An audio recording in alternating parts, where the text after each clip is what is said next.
AI agents are everywhere, automating tasks and making decisions at machine speed.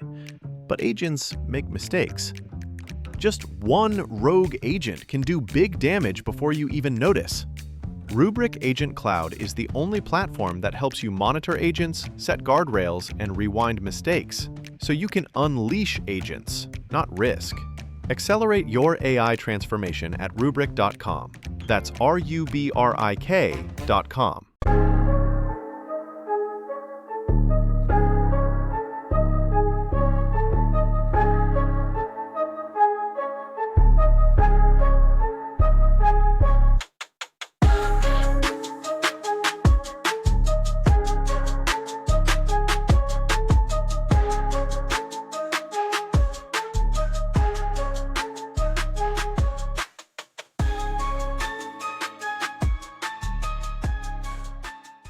All right, everyone, welcome back to the Dealmakers, where we go inside the minds of top performers in real estate, business, and beyond. I'm your host, Shane Hall, and today's guest is someone who has built a legacy in Annapolis that stretches from the lacrosse field to the mortgage desk. He's a former D1 athlete, a father of 6, how about that, and the current branch manager of USA Mortgage in Annapolis. But what makes Jamison Mullen's story special is the hustle. From pouring drinks behind a bar to producing millions in home loans annually, his path is one of grit, loyalty, and leadership. We're going to dive into Jamison's UVA days, how his competitive edge shaped his career, and what makes a great lender in today's market and deals that help define his journey. So let's get into it. Jamison, welcome, man. Thanks, Shane. Appreciate the intro. Absolutely, man. So let's go to the beginning. What was life growing up in Annapolis like? Oh, man. So I grew up on the hard streets of Cape St. Clair. I know them well. I actually, I tell folks, I had the pleasure of growing up in a little waterfront community like Cape St. Clair, kids running around everywhere. My next door neighbor actually was a babysitter. So, it was kind of like built-in friends already growing, get home from school and go over there. And she's the kind of babysitter that probably wouldn't fly today. Too many kids, many kids. And she had a pool and it was, mayhem everywhere, but it was a blast. So my brother and I, kind of from early age got to socialize and, you're running around with, kids in Cape St. Clair. And back then it was jump on your bike and go find something to do. I haven't been to Cape in years, and I'm not sure how it is now, but I can't imagine a better way, than kind of growing up near a beach, fields right there, everything kind of contained in one area, and everything you need as a kid, and plenty of kids. I mean, your elementary school's right there. It was phenomenal. So, then both my parents were born and raised in Annapolis, so our family's been around for. Well, my mom's side, a couple hundred years. My dad's side, since kind of after the war. My mom grew up on Duke of Gloucester. My dad was out one of the first houses in Amarillo Heights. No kidding. Yeah, so damn. Incredible, right? So we kind of knew everybody. My dad was somewhat of a local lacrosse legend. My mom, like I said, grew up downtown Annapolis. Her father was original yacht club, like old school yacht club. Oh, wow. When I say old school yacht club, before, it obviously well before the fire, well before even the flood, when they had money issues. Yeah. And back then everybody was just a sailor, strictly a sailing, gig. And they would go and play cards. Well, they would go sail, and then they'd go back and play cards, and they were all Manhattan drinkers, and it was a true sailing experience. It's a little different now going to the yacht club, which is some of the best food in town. But so I grew up downtown Annapolis with my grandparents. I grew up on Navy golf course with my grandfather, who lived right backed up the Navy. It was cool, man. I wouldn't change it for the world. I love being born and raised in Annapolis. I love being a true Annapolitan family that we're all kind of still here. It says something about a town where your family really doesn't, everybody's back. There's not a lot of people that leave, it seems like. Which is pretty cool. Did you ever have that thought about getting out and going somewhere else? It's funny you say that. I just said to my family this morning, I said, maybe I'll just move to Florida. My one daughter is a senior in sophomore in high school looking at me like I'm, two heads and you're crazy dad. But No, not really. I mean, it's too hard. We have my wife's family's all here, Tara's family's all here. My family's still all here. It's just we're downtown Annapolis for Christmas. We're downtown Annapolis for school. We're on the water all summer. It's just it'd be a big change. I would like to maybe have a second home somewhere someday, but we need to have. With 6 kids, I got to get into college before I start thinking about a second home. Yeah, you do, man. This is a great place to be. Just it's a hard sell going anywhere else. Yeah, I get that, man. So you come from a lacrosse family. You mentioned your dad, Terp legend. How about it? Yeah. All right. How did that shape your discipline and competitive mindset? I grew up with my dad coaching everything. So he coached my brother and I, Cape Sinclair. In the old school days, the fields were literally just across from the growls down there. We knew everybody. We played with the same guys for 5 or 6 years. It wasn't club. There wasn't bouncing around. Yeah. You grew up, wanting to, beat the hell out of Smyrna Park guys or Edgewater guys, or you got tired of getting the South County boys beating the heck out of you, or the Annapolis boys, beating the heck out of you on the field. So it was. You kind of grew up together, and it wasn't like going out, let's go find a better player. We had to just get better. And, my dad used to shoot, even in college, he'd be like, come back pitching, you weren't playing or something. He'd be like, just get better, son. You just got to get better. He said that to us all. But that's kind of what we, and that's the mindset you got to have. It's like, you can't always be the victim, right? So, and that's what sports taught us. It was, look, you may not have the most talent in the world, or maybe you're super talented, but you're not using it. Like, you got to fight. You got to work hard. And really, it's one of the reasons why in this business, I think athletes thrive, because you're constantly getting knocked down, right? And then you got to get back up. And it's like a daily fight every single day, and the tough survive. 100%. So you learn some valuable lessons on the streets of Cape Sinclair.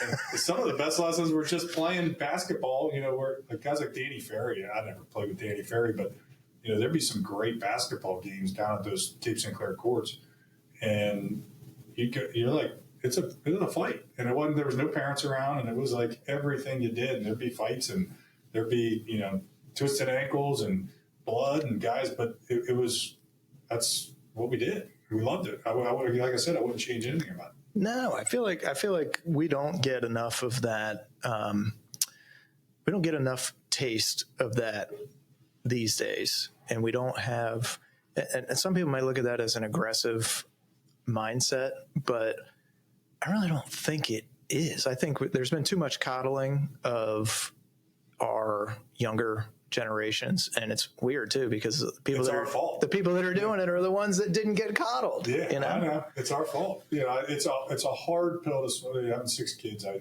fight it myself. Trying to let them fall and get up themselves, or it's a fine line between supportive and like overbearing or helicoptering. Yeah. And there's a lot of helicoptering now, and I think some of it's because of the money. Sure. There's a lot of money in sports, so there's a lot of clubs.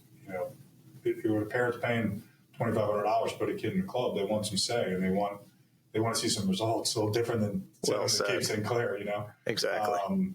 But back to with my dad, the being a lacrosse guy, there wasn't a lot of guys back then that played college lacrosse as coaches. So we had an added benefit having my dad, guys like my dad and Bruce Law. Bruce was a AD, I think, at Old Mill for years. His son played at Broadneck. We all came up together. I mean, if you look at the guys that they coached, I mean, Broadneck won 2 state championships back then. St. Mary's won MIA championship when I was there with some of those guys. So like there was a benefit to having your dad knowing what he's doing. Now there's tons of us, right? Like a lot of guys that play college lacrosse in our generation that are now coaching their kids. So it's a little like everybody seems to have somebody that knows what they're doing. Back then we didn't. So having my dad was a huge deal for us. And going to Maryland games, I grew up going to Terp games, especially Terp's hoops and lacrosse. Like that was we loved the hoops. Walt Williams days, and I don't remember Bias. I was too young for that, but a little bit. But then I remember Walt, and then Joe Smith. I remember being at the Joe Smith game when his coming out party. That was one of the coolest things ever. Growing up with my dad, I thought I was going to be a Terp. Like I really did. I grew up, I was going to be a Terp. And I probably would have been a Terp if I hadn't gone to Charlottesville. Yeah. For visits. And then you go to Charlottesville. It's just a different. It's a totally different vibe, man. And I still love Maryland. I still love College Park, but it was just I think back then it was just something different for me. And I grew up going to Maryland. I was like, all right, I'm going to try something different. Yeah. I could see, sometimes you look back and go, well, what if I had gone to Maryland? How different would it have been? Probably a lot. But I would have loved that too. It would have been fun. Yeah. You would have made the most of it, man. They the College Park campus, even when I was there, was completely different than what it is today. Yeah. So I'm consistently amazed at their recruiting classes and people that they are able to get to sign up. It's amazing how good the school is now too. It is one of the top institutions around, and what folks don't understand about when they won that national championship in 2002, that totally changed the dynamics of University of Maryland.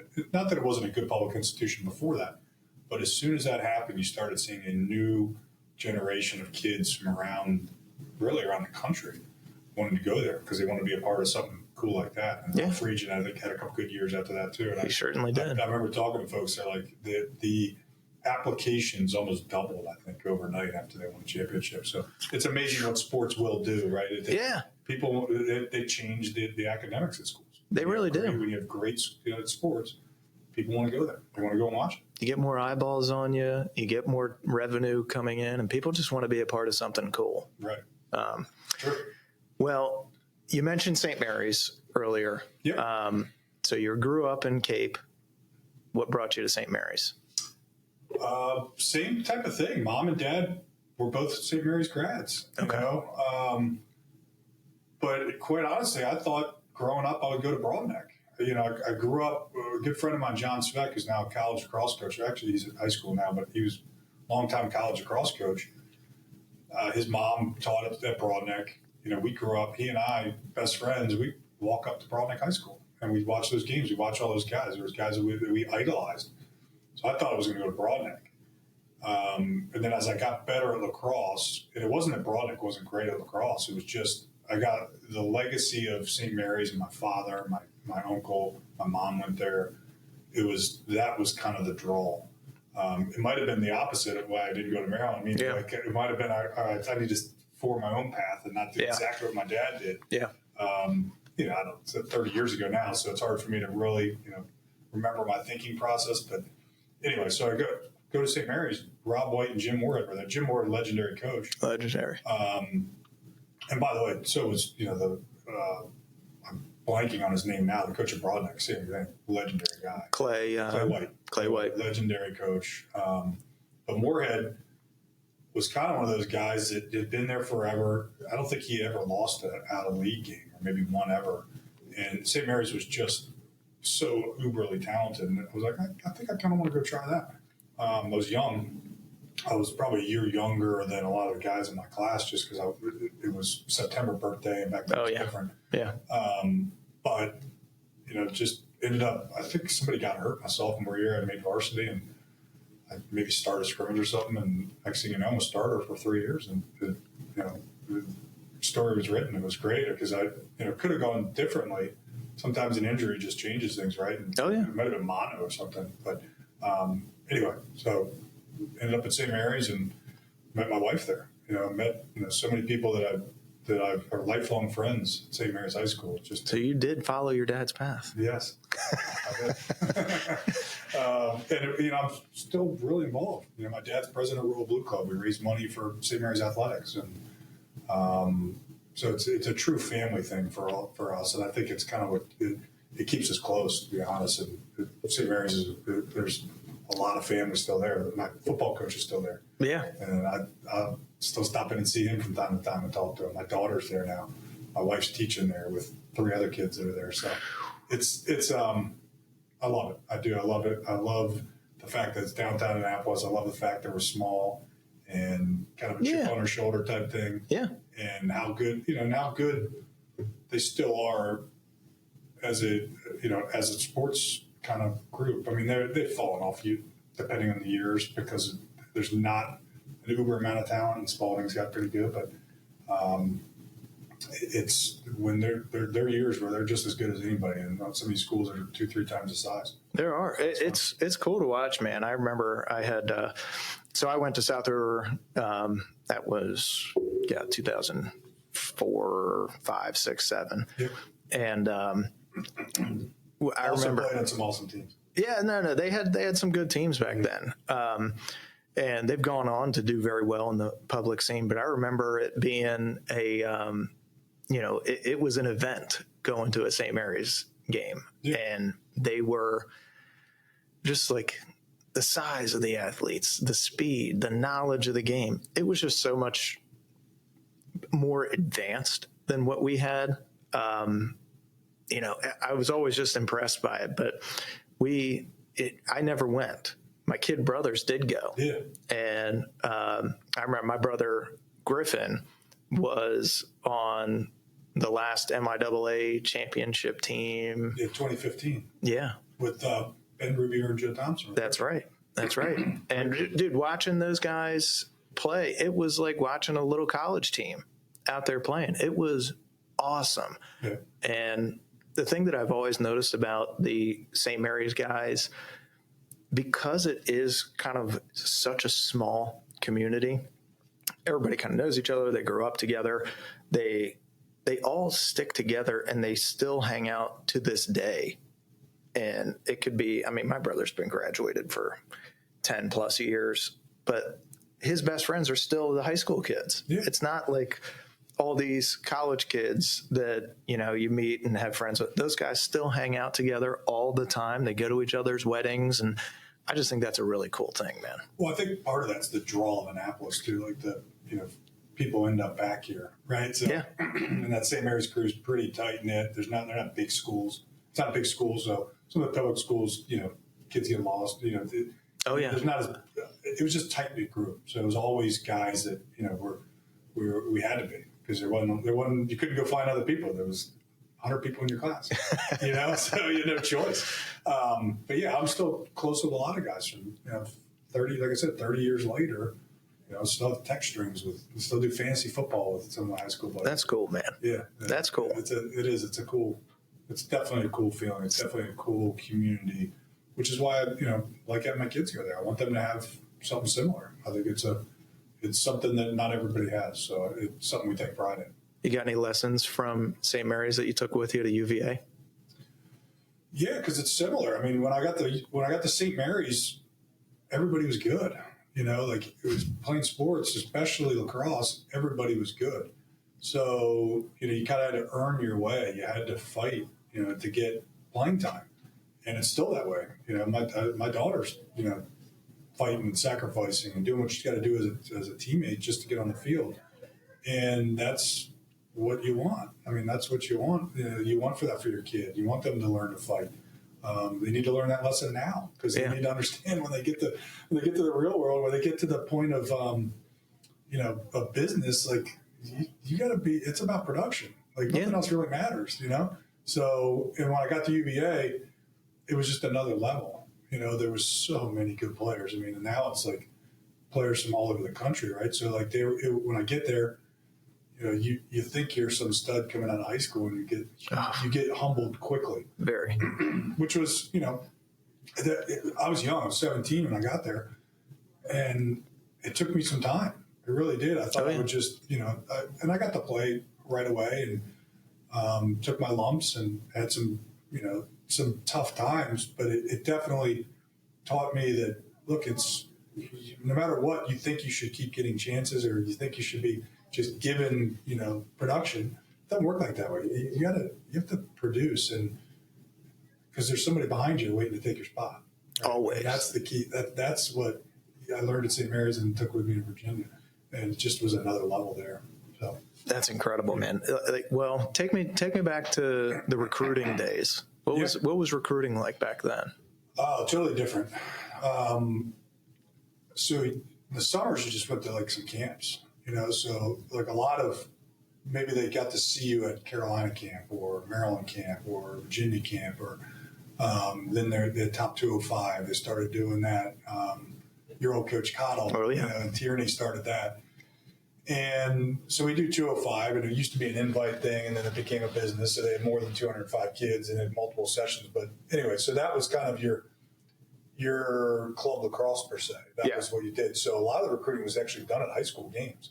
So your coach, but I think back then a coach got to see you, in a real environment. Sometimes these club games they're just not.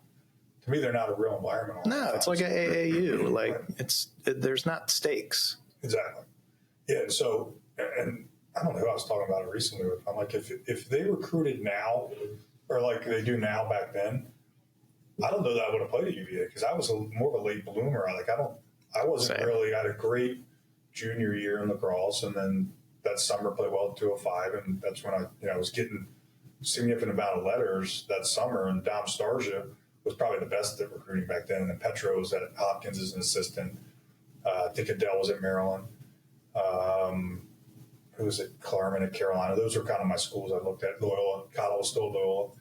And those 5 schools, you get to go on visits and actually visit the school and be a part of, the partying. I mean, it was a party, a lot of times, but you got to see the guys and be around the guys more. It wasn't just talking to the coach. And to me, that matters.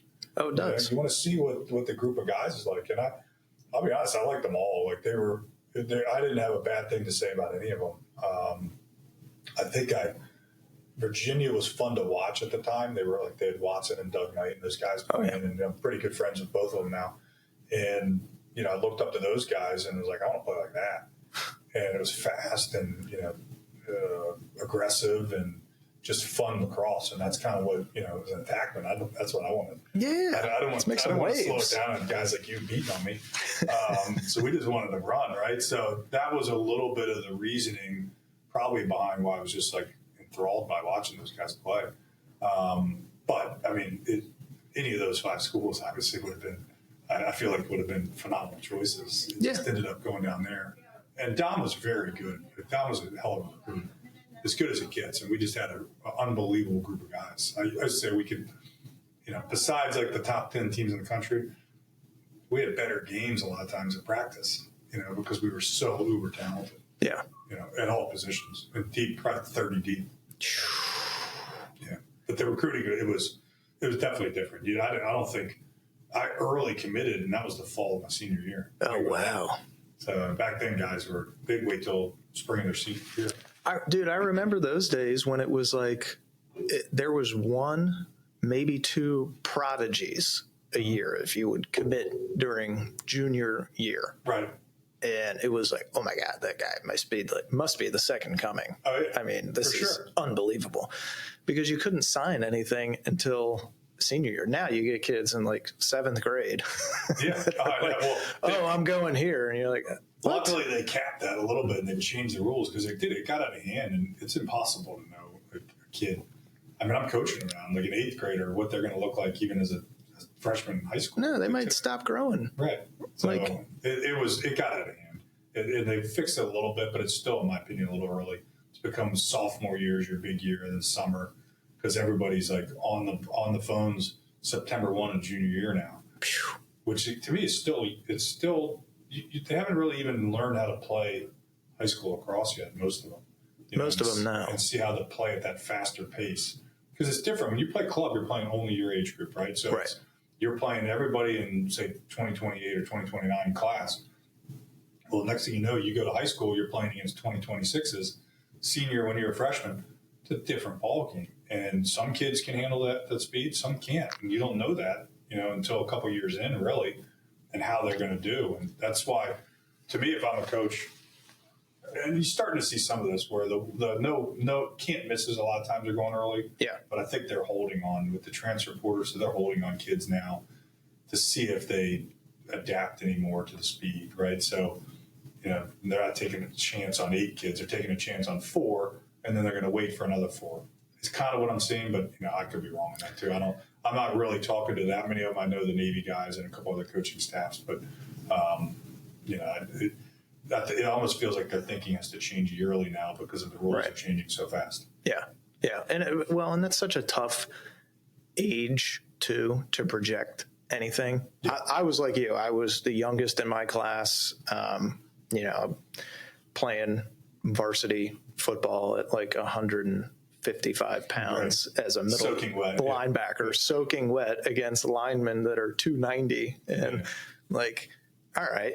And then I look at, God, just the transformation from my body, my senior year in high school to freshman year in college. I put on like 20, 25 pounds of muscle. It's just such a massive difference.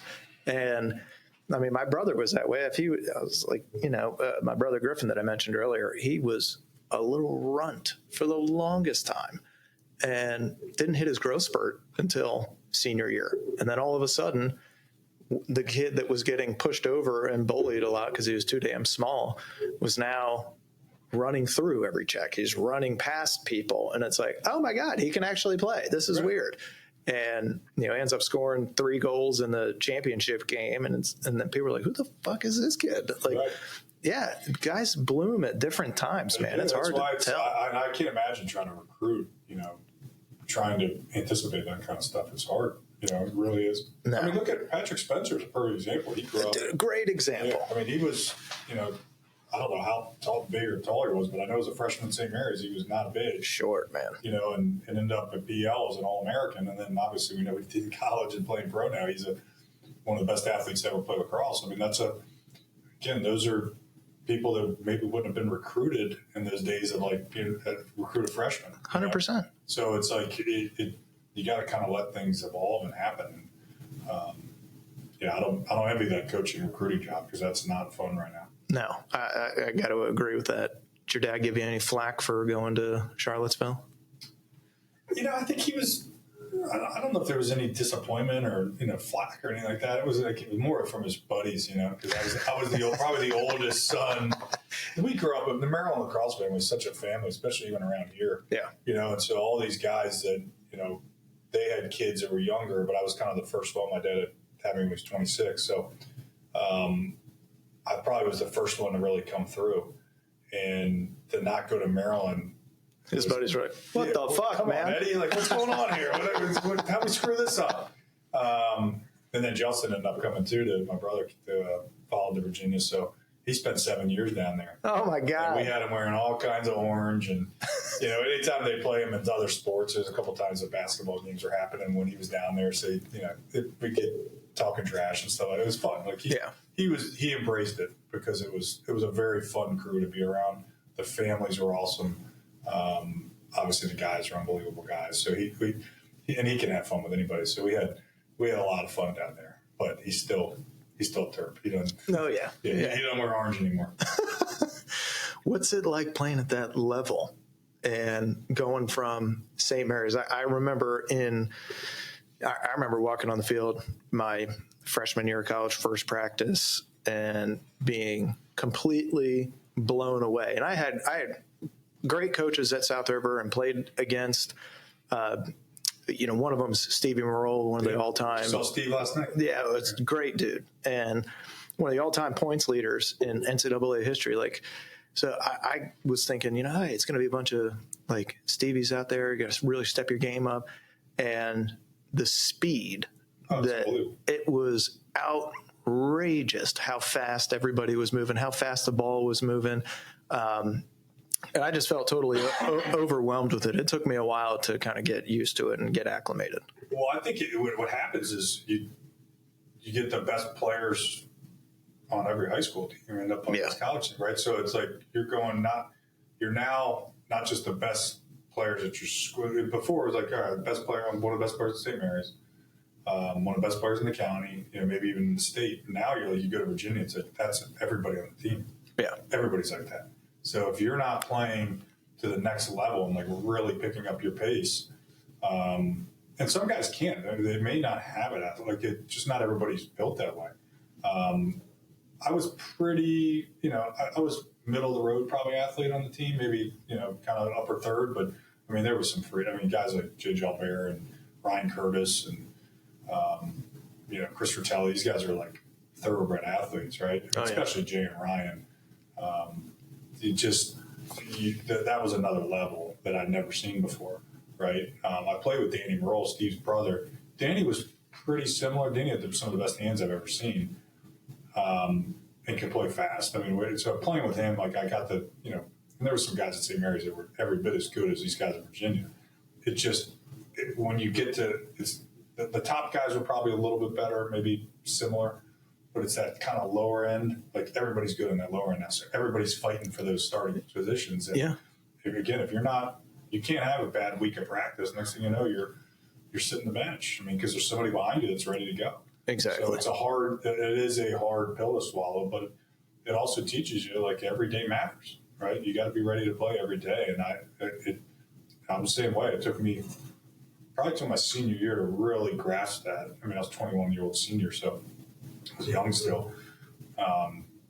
So you can also see why some of these older guys thrive when they have a couple more years to kind of become men and understand, what it takes. And it does make a difference. It made me resent the guys that were, 24-year-old seniors. And you're like, mother effer. Yeah. I was 24. I would have done great. Men, right? They're men. I mean, they were men. I was still a boy, or young. I was getting to be a young man, but not there yet. Yeah, like I can, get drafted and go to war, but it's a very different body and mindset between an 18-year-old and a 24-year-old, man. To me, it was more the mindset. Like you said it, it's just I wasn't mentally prepared for that. Yeah. You think, because everybody tells you in the recruiting process how great you are, right? And then, you get there and you're like, oh, man, everybody's good. I guess I better step it up here. Oh, shit. And to me, I saw the guys that I looked up to when I was there, kind of the leader of, he's still kind of one of my good buddies and a mentor is Tucker Radeball. And the guy was a relentless worker off the field. To the point where like we resented it, like we were there. And now you look at it and go, man, I wish I had worked harder, because he was such a machine off the field. And when he got on the field, it was easy for him. Yeah. Not easy, but you know what I mean? It was easy for him to keep working hard on the field. He never got tired.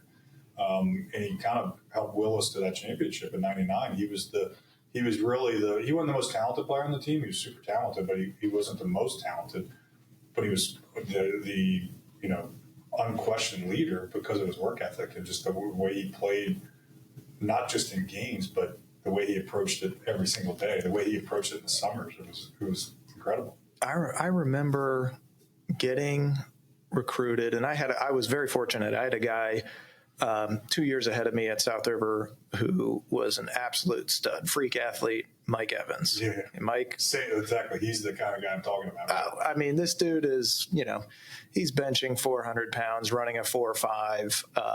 Like he's the running back on the football team. He's hurdling guys that he has no business hurdling. And I'm like, Jesus Christ. Yeah. Look at this guy. It's a different level, right? It's a different level of athlete. And one thing that, I kept in touch with him while he was in college and would go to his games and stuff and just watch and see, root for him and all that stuff, but kind of like see how he's doing. He said, there's one thing that Petro, because Petro was the coach at that point, would tell him. He said, if you want to be an All-American, you better practice every day like you're an All-American.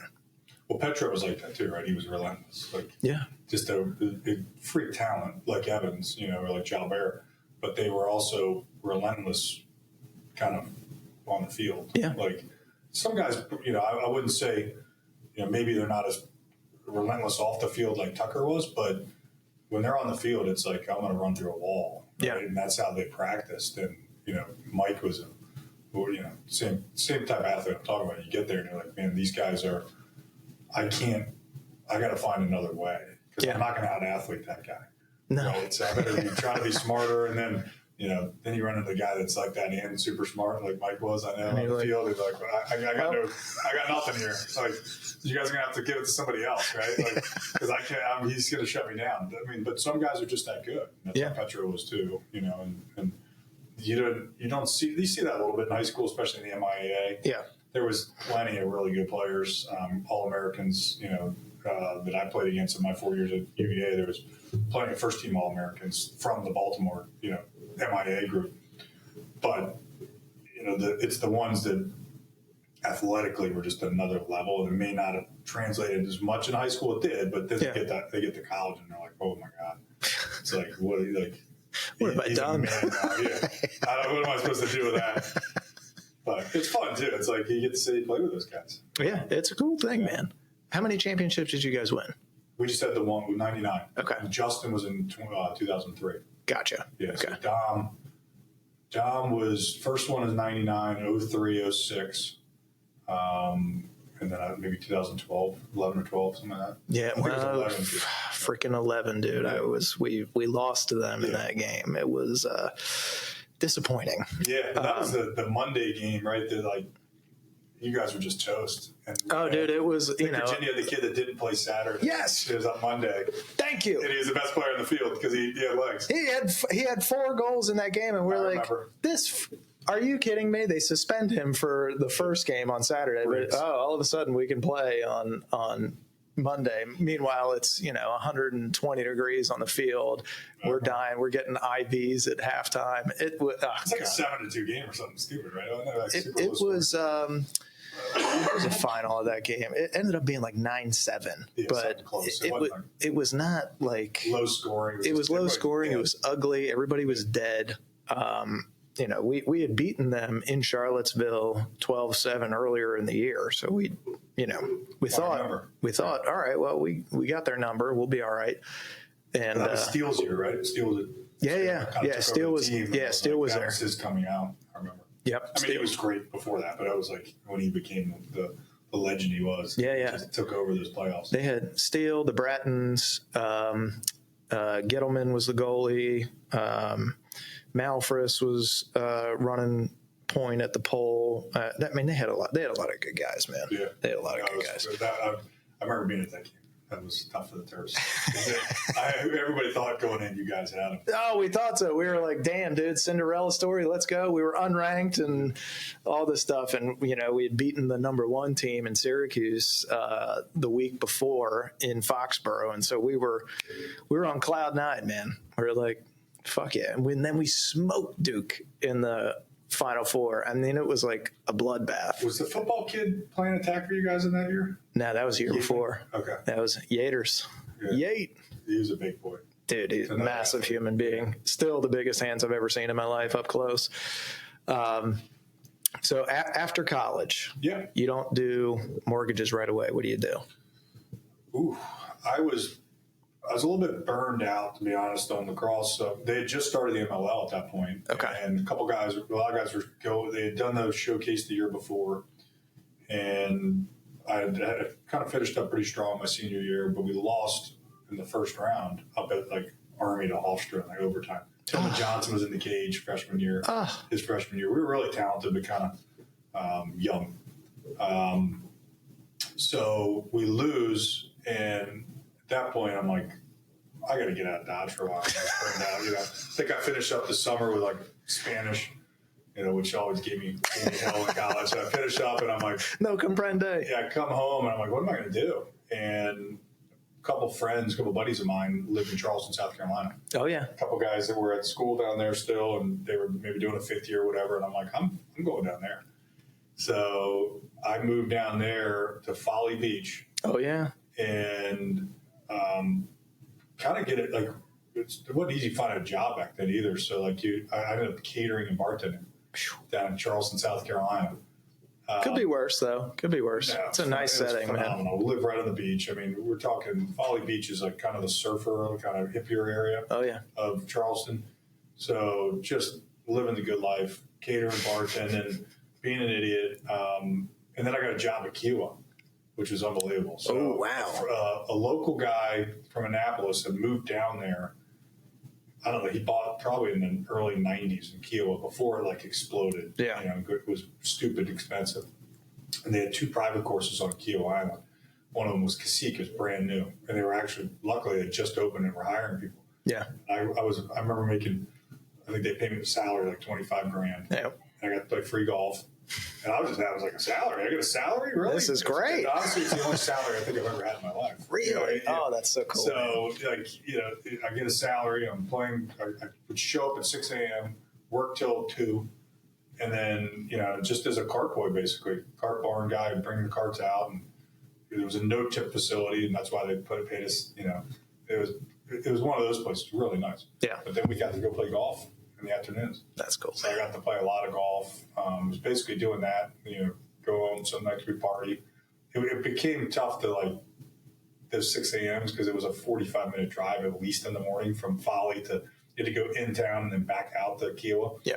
So it was tough, to be partying all the time and making it to work. So the partying, we still had a great time. I mean, you're 21 years old, so don't get me wrong, we had fun. But just being out, it was exactly what I needed. Let's put it that way. That's a wild lifestyle, man. That's so cool. Well, I tell folks now, I'm like, if it hadn't been for my wife, my girlfriend at the time, it's kind of like, I better get home to her or she's going to find somebody else. So, but if I hadn't gone home, I'd probably still be there doing the same thing, living a good life. No kids, like just a knucklehead, 45-year-old. You'd be Kenny Powers. Yeah, exactly. Just some guy like talking about, going out and playing like weekend games at the local muni. Yeah. So I made the right decision coming home. But what year did you come home? 2002, I believe. Okay. It was 2002 because I graduated 2001. Went there. It was like the summer of 2002 or like the fall of 2002, something like that. I actually got a job at a title company first. Okay. Through golf, because it was, my father-in-law knew this guy. And back then, 2002 and 2003, after 9/11, when they really did, like, plummeted rates, like to get the economy going. Yeah. It was refi central. I mean, and it was easy refis. Like you're talking, that's when all the liner loans started, all those types of things. So he was inundated with business because it would just be, he was getting 100 orders, a week for refinances. So he needed somebody basically to come in and just like open up cases for him and maybe train me to like, eventually be a settlement agent or something like that. And I think we quickly found out that it wasn't suited for, the detail piece of the title side.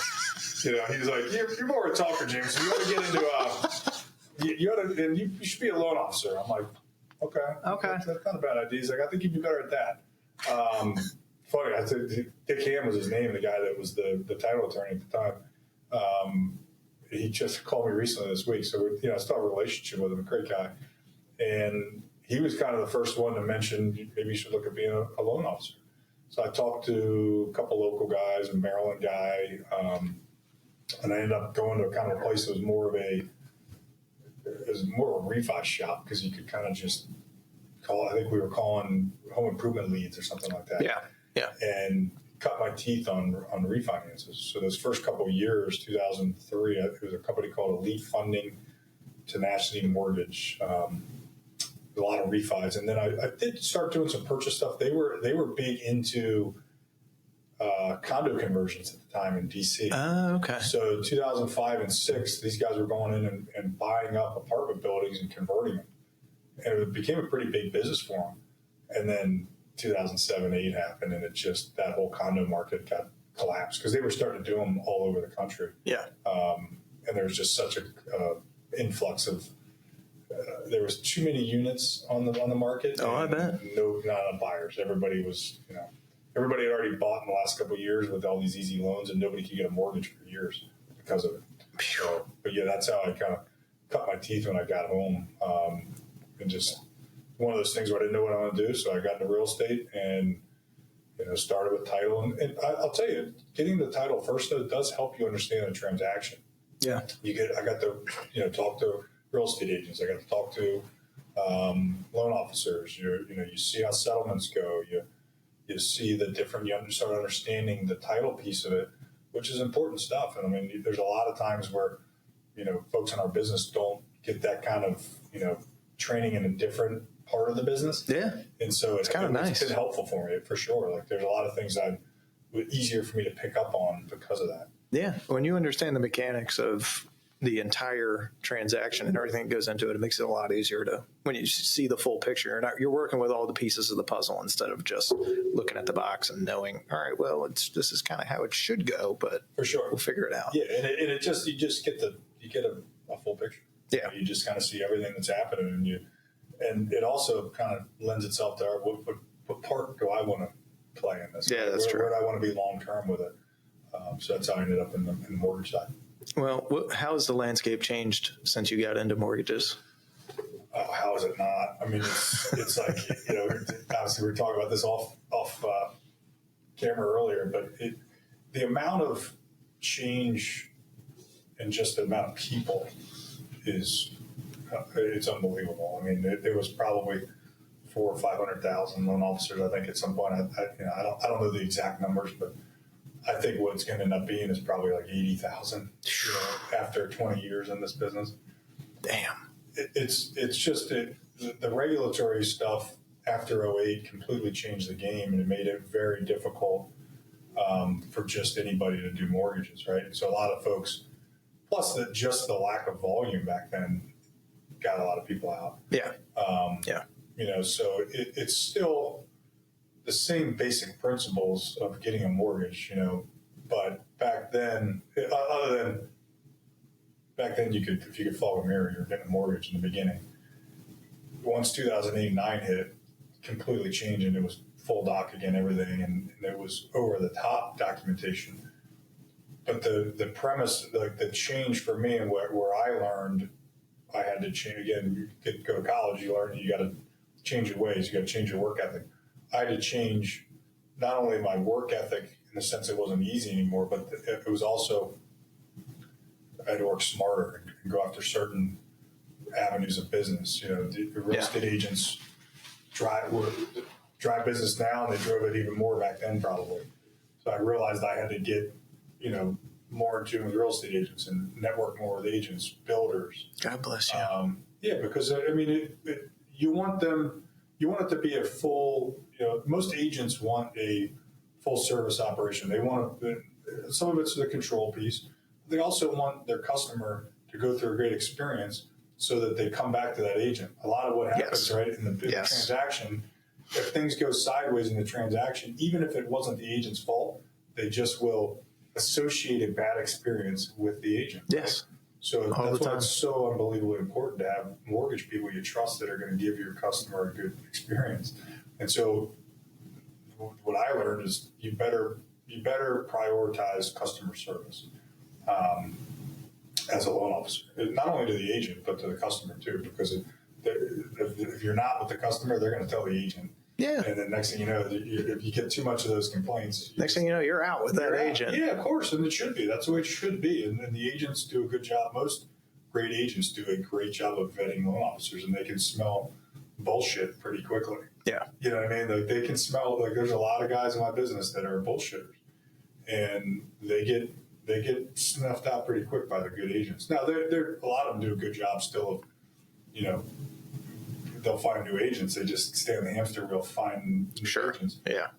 But they're always looking for new agents, right? I've always been a relationship guy, and I want to have 20-year relationships. I want to grow with agents, right? I want to grow with you, help you build your business.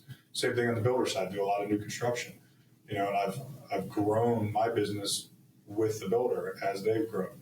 And I think it's to me, it's just a more fun way to do things. It's kind of like what we were talking about earlier about, Cape St. Clair. You grow up in third grade until 8th grade playing with the same guys, and you want to grow with them, right? And it's a great idea. A lot of times it's very parallel to that.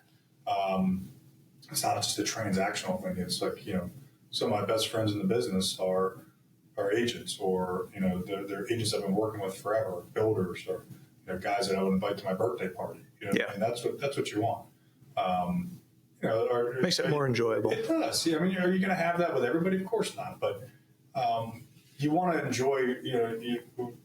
An agent I respect in town, who's one of my good friends, invite me to his son's senior night for baseball. Oh, that's cool. Those are kind of things that's like it's nice to be a part of their life too, and see what you help them build.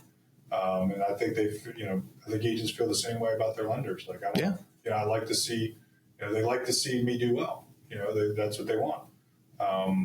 Same thing on the builder side and title. Everybody, like, you can kind of see over the last 20, 25 years, that's how the great people in the business have built their business. There's not a lot of just transactional folks that are, just grinding the phones all day long. They're building relationships. Yeah. And we've had and this is slightly off topic, but I promise I'll weave it back in there, Trump style.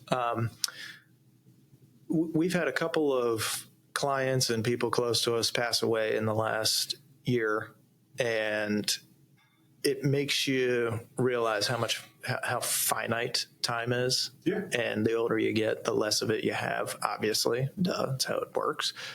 But it makes you want to do what you do and be happy doing it. Do something that you feel like you're making a difference. But if you can do it with people that you enjoy doing it with, it makes it a lot more enjoyable. And you're not here forever. Well, I don't know if my wife likes me reminding her that she doesn't care now. The kids are young, but some of my best relationships I've met through golf. Yeah. Lacrosse and golf, because you're kind of, it's like-minded folks, right? Like, so you want to be able to go out and play golf with somebody. First of all, I think you can really understand somebody and their character on the golf, how they are on the golf course. But I also think you can go out and do something you enjoy and talk shop with them. Yeah. And talk about other things, obviously, too. But it's just a way of, kind of de-stressing while also working. Yeah. And I've got a lot of great relationships through golf. Like, a couple of my builders, a couple of my real estate agents, we go out and play golf. I met guys like you through lacrosse. Some of my colleagues I met through lacrosse. Like, we play lacrosse after college together, and we go to games and things like that. And it's a kind of a bond. Yeah. That you're right. It makes it more enjoyable. That's the thing, because it's work is work. And I love doing mortgages. I love helping people get houses. I love getting a phone call I got the other day from a young couple that they were just letting me know they were out their first day at the house, and the kids were outside and running around, right? And they're just thanking me, things like that. But I won't talk. I'll stay in touch with them a little bit, but I don't talk to them weekly or monthly like I will some of my agents or some of my builders, sure, title guys, things like that. So you want to have people that are in it with you. Exactly. I mean? That's in the trenches with you, doing it every day. It's back to the team building stuff. Right. You got guys that each one of you has a role, and it's nice to enjoy doing what you do, and it makes it easier when you got a team. And by the way, they also got your back. Yeah. If there's a mistake is made, or maybe it's something that wasn't your fault, or an agent wants to know that the lender is going to do everything they can to get that problem solved, or right. Even if it's whoever's fault it is, it doesn't really matter at that point. It's like nobody cares.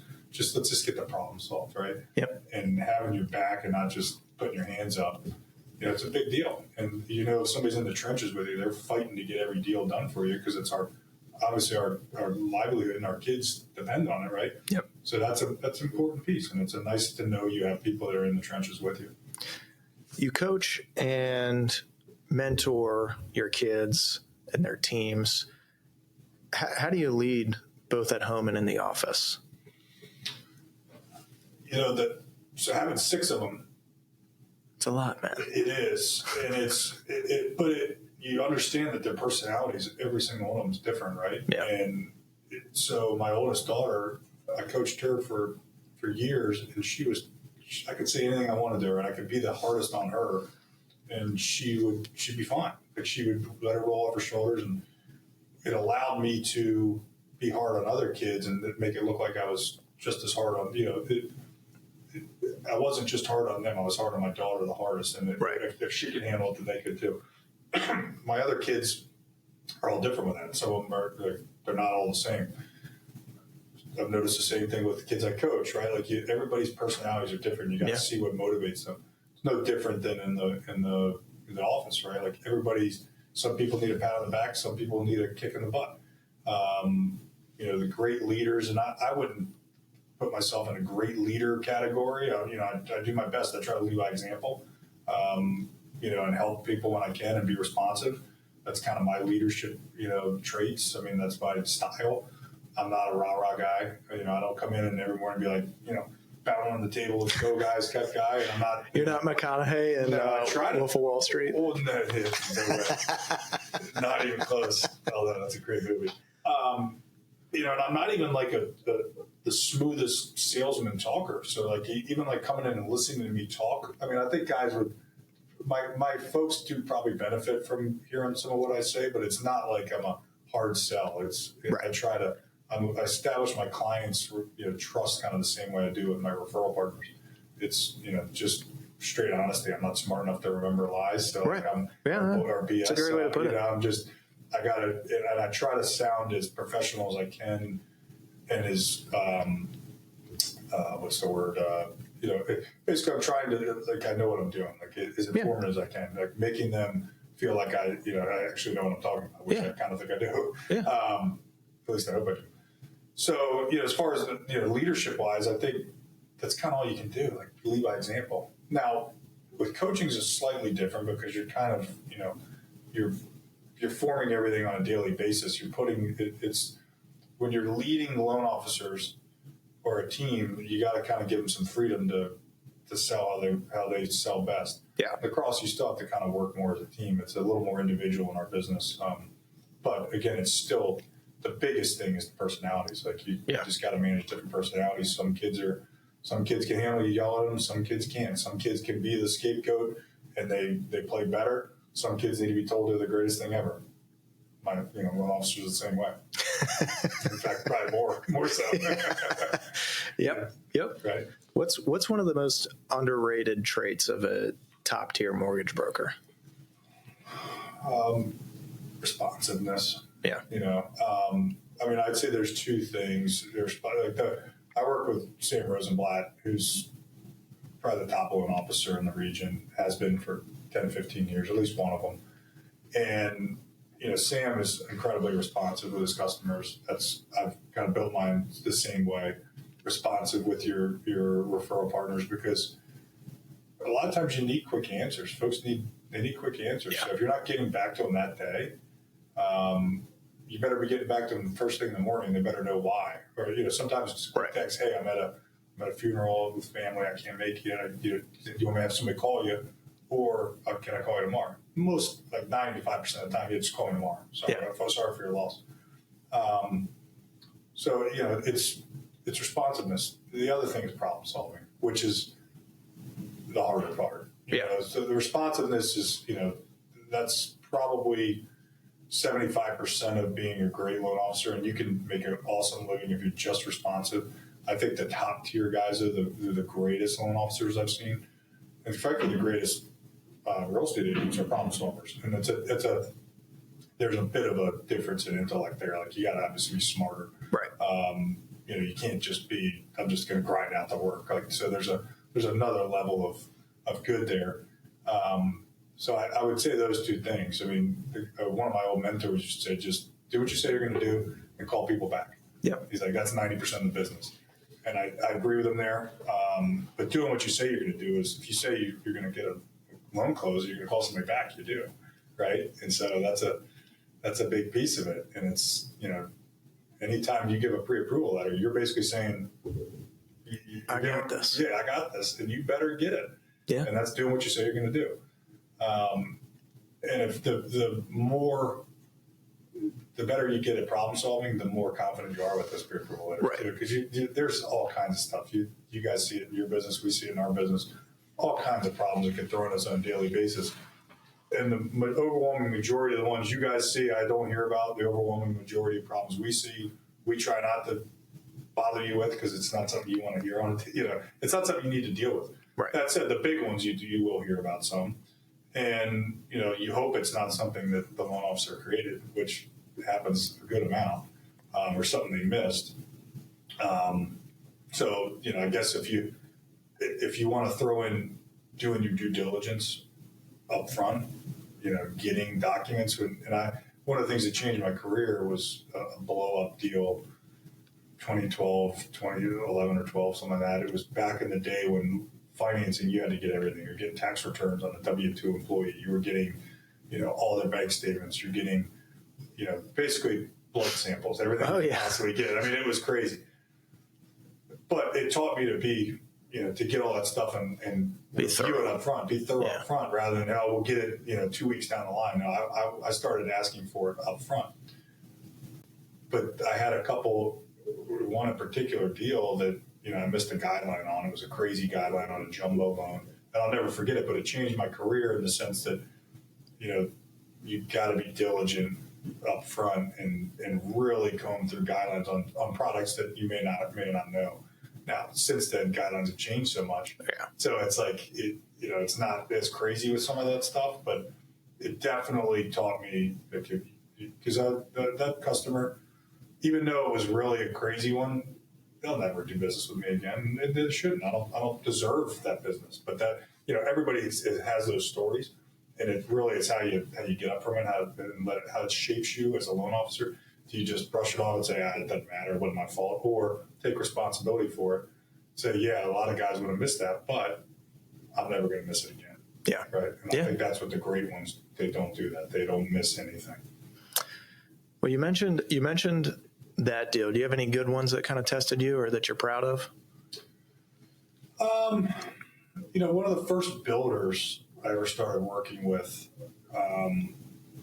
I'd been we had these kind of mini refi booms after 2010. And so I'd get some of that, and I was doing some purchase business. We started to build my career.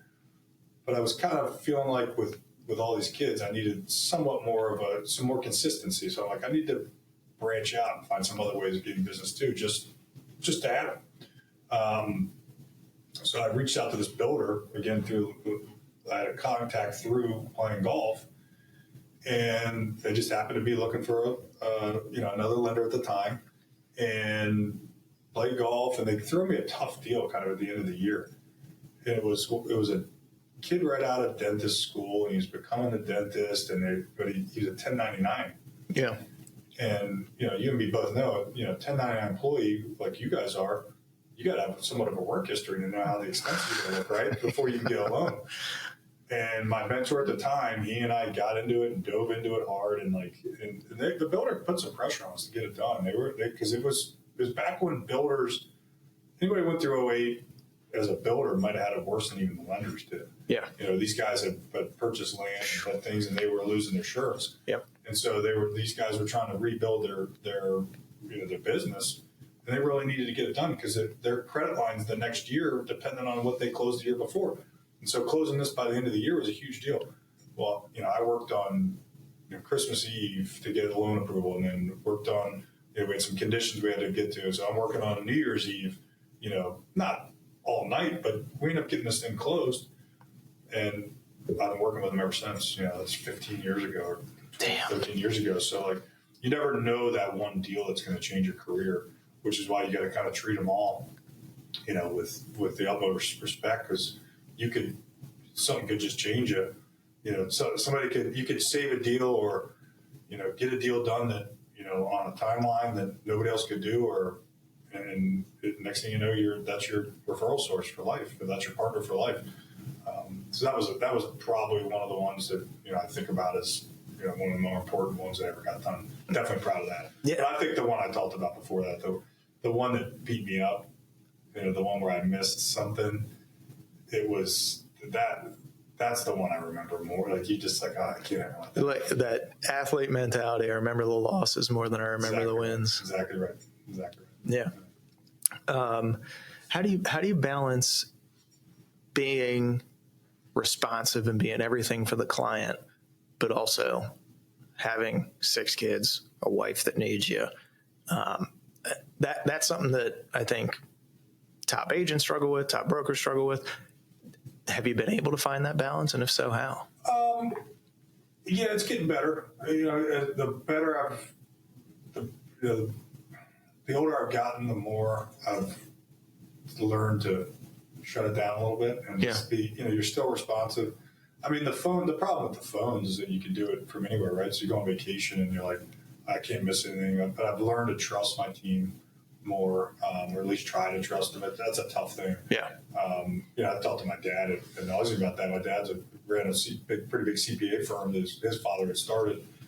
And my aunt took it over, and they built it, to a pretty good size. But he would tell me he even struggled with trusting your team, with your work, because nobody's you. Like you take responsibility for what you're doing. So, but the more you trust that you've trained them properly, or the more that they prove that they're ready to go, it's on you to trust them, because they want that. They want the responsibility, right?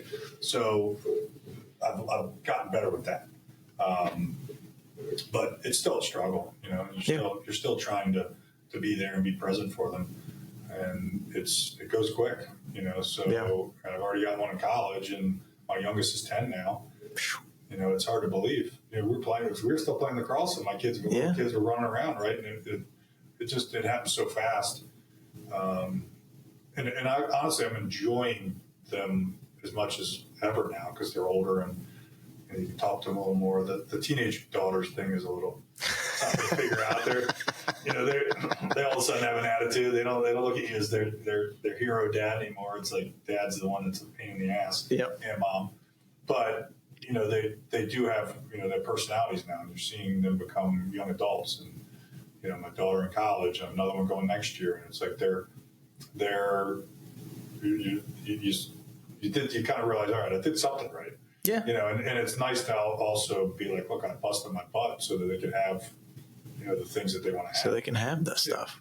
But the one thing I will tell you is having 6, they had to fight for everything too. Right? So it's not like we didn't have endless amounts of money or anything. So like, guys, you gotta go work on your own. You gotta earn this, that type thing. So it does, having 6 of them, they learn pretty quick. That's cool, man. Yeah, for sure. Well, let's do a little rapid fire Q&A before we wrap. Yeah. Favorite local spot for a celebration dinner in Annapolis? Probably depends on what the celebration is.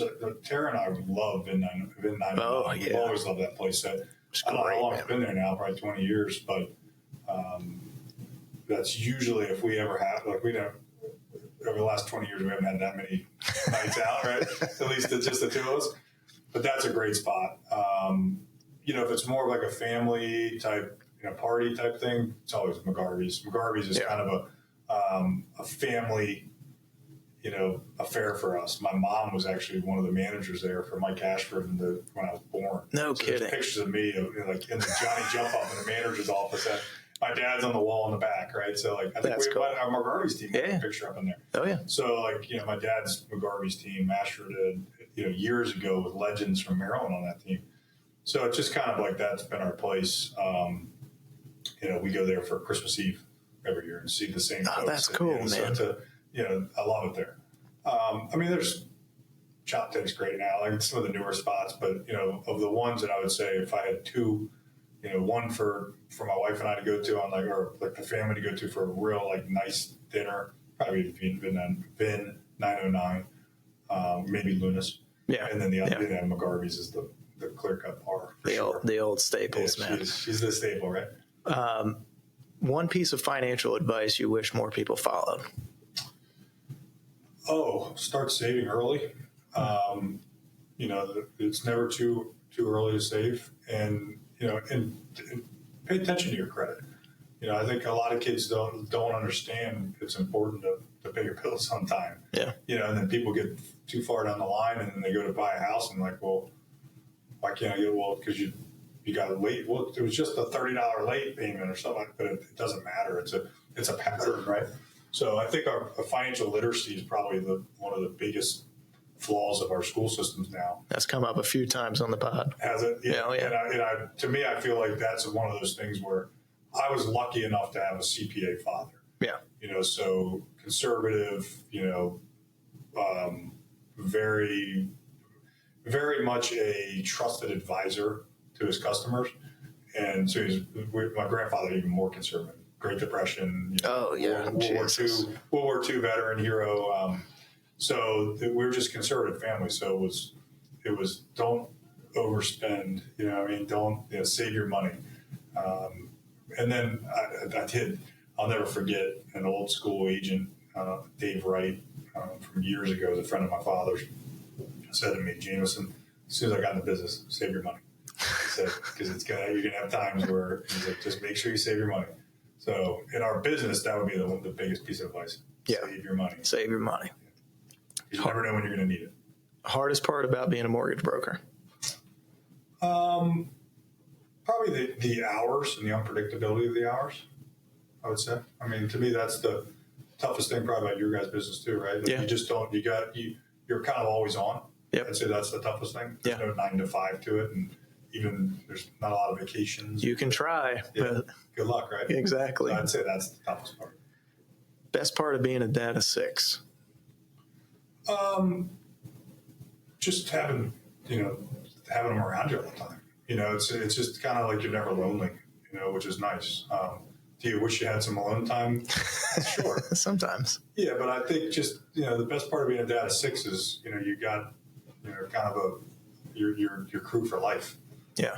That's cool. Your people for life. So, and they're all great kids, and they're all different. That's probably, I'd say that maybe the best thing though is seeing all the different personalities. It's just and the different people in your family that they're kind of like. Yeah. That makes sense. This one's like mom. This one's like dad. This one's like my grandfather. This one's like the uncle. Like you can see the personalities coming out of them on different people in the family, which is very cool. That's cool, man. Other than your phone, what's one tool or piece of technology you can't run your business without? Other than your phone.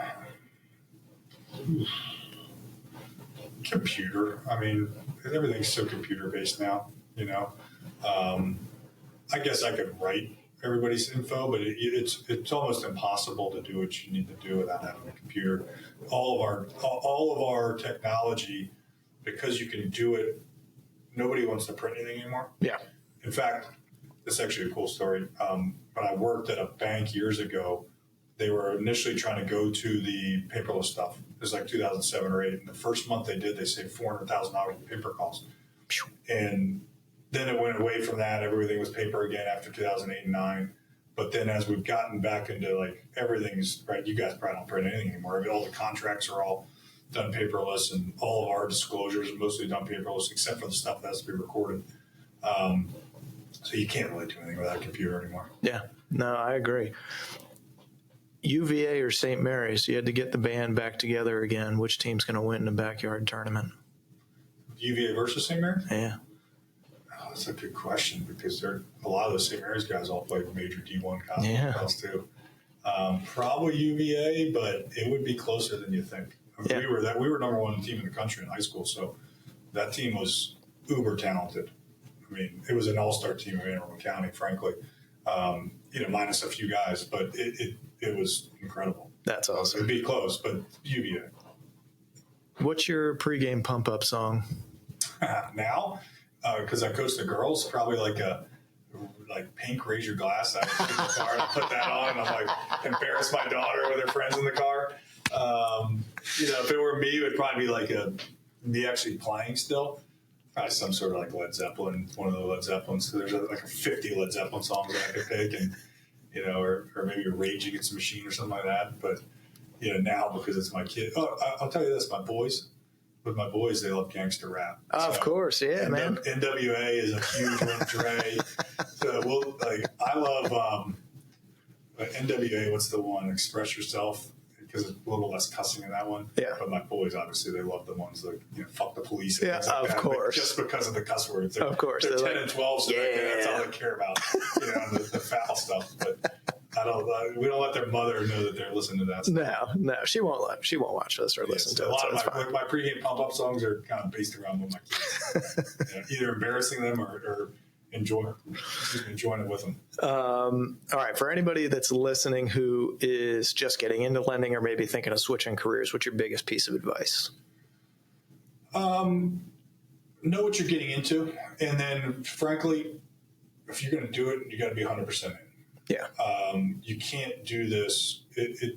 I understand that some folks need to maybe bartend on the side or wait tables as you're getting going or work another job. But I would tell you, it's probably going to take you longer to get going that way because it becomes a 18-hour-a-day job.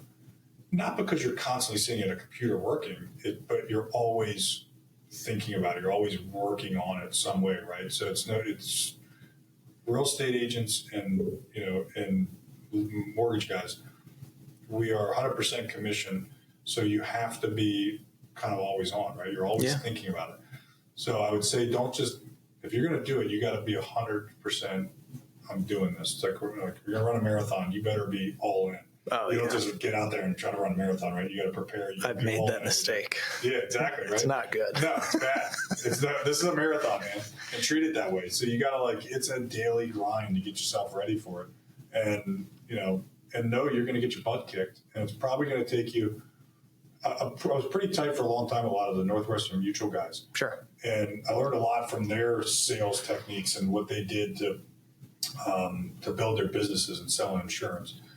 And they were very good at, calling everybody they know and then asking them to call everybody they know, or asking them for 6 people, and they kind of did that 6. Just kind of exponentially grew their call pyramid and built their businesses that way. And it's kind of like, I would say some of it like that with us, but it's more of the fact that you got to go all in. It's going to take you probably 2 to 5 years. And if you don't go all in immediately, it's going to take even longer. So the more all in you go at the start, the faster you're going to start seeing results. And I've had some guys that I managed at my previous company, some guys that I manage now that I'm seeing that where they're all in and they're crushing it already. It's fun to see. It's a cool thing to watch, man. It is. Where can people find you if they're looking for guidance, mentorship, or just want to work with your team? Call me. Yeah. I mean, my phone, just my cell phone. I work right here in Annapolis. I'm on Riva Road, so my office is always open. I love anybody young and aggressive and hungry and poor, those are the ones we want because they generally, they're resourceful, it's athletes or the card players maybe, or maybe you're in a different type of sales. I've seen some guys from car sales that have really killed it in mortgage because they understand, what it takes. They understand the grind. There's no shortcut. So if you're in a different career and you want to talk to somebody, please give me a call. I'd love to just tell you about how shitty it is at times and how great it is too. Well, it's honesty and authenticity, and I think that's what people want. Yeah, I need to hear it. You don't bullshit them. Exactly.